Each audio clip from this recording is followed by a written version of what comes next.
In the video today, we're answering a viewer question because Janby asks us, who invented cottage cheese?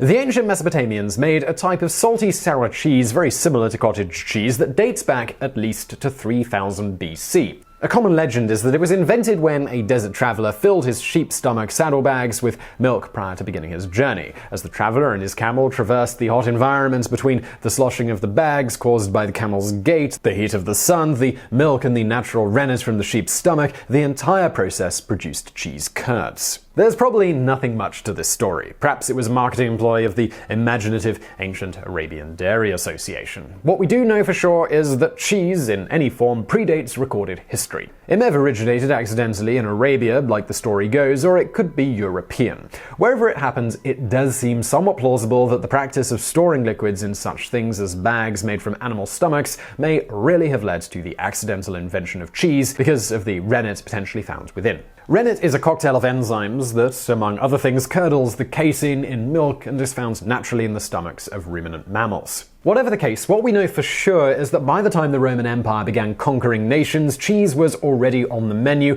and cheesemaking was a firmly established enterprise. The ancient Greeks credited Aristeus, a son of Apollo, with its discovery, and the Old Testament refers to it. Likewise, the Egyptians depict cheesemaking on tomb walls that date back to 2000 BC. There's archaeological evidence of cheesemaking in Poland 3,000 years earlier than that. In Homer's Odyssey, the Cyclops made cheese from goats and sheep's milk, and by the time Pliny the Elder penned Natural History in 77 AD, he devoted an entire chapter to the variety of cheeses available around the empire, including a smoked goat's milk that sounds like it could still win some ribbons at the Wisconsin State Fair today. Whoever invented it, cheese caught on in a way to preserve the nutrition of milk for longer than a day or two, and numerous types were made throughout history, including someone along the way discovering how to make the so-called cottage variety, which, due to the ease of making it, probably was one of the first varieties ever made, or something extremely similar. Not requiring rennet to curdle, the type of cottage cheese made in colonial America is said to have been brought from Central Europe, where it was also called Dutch cheese or Schmeerkäse. Relying instead on naturally occurring mesophilic lactic acid bacteria, the European and American cooks simply set out milk, and especially older milk, near a fire or another warm place. At this Goldilocks temperature, the bacteria thrived in its milk bath, and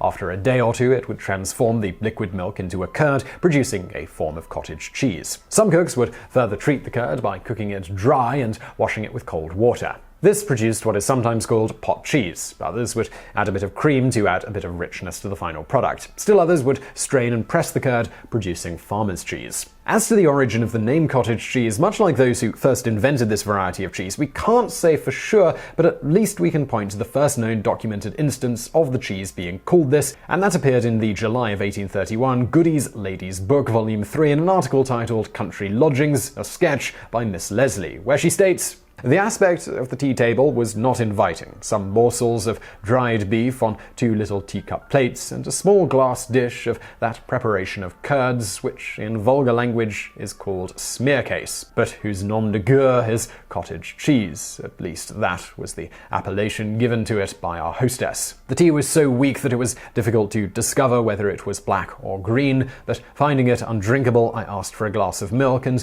when Bayard brought one to me, Mrs. Netherby said with a smile, 'See what it is to live in the country?'"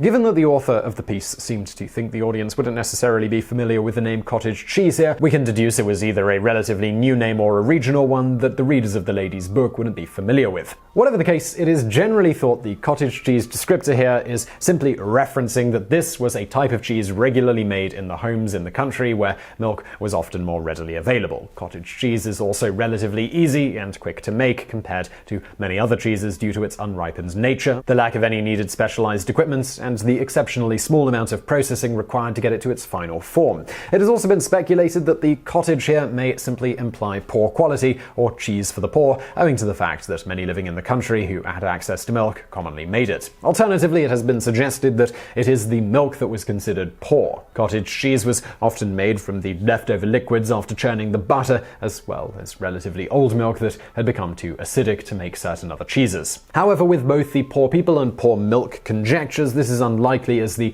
poverty or poor slant to the term cottage didn't come about until much later. At the point in time when cottage cheese was coined, the word cottage with the definition small country residence had only been around for about half a century, and those who owned such homesteads were hardly thought of as poor in the general case.